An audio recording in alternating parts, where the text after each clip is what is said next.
Ja, je leest het waar. Ja, daar ja. De naaiwagen die vertelt wat voor stukje land dat geplant moet worden. En dan breng ik de coördinaten in en dan komt er dan een mooie rasterroute staan en dat hele parcours vlucht eruit. Ja, de vrouw die stiet, dat zeg maar de piloot. En die stuurt mij hierheen. En als zodra die piloot de drone wat zucht, nou, warmte, het is een thermische waarneming. Jouw temperatuurverschil op. En dan kerst.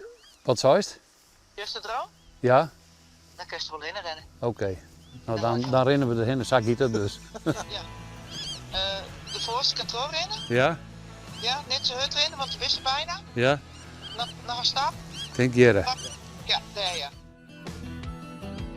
Je leest de lippen pieken.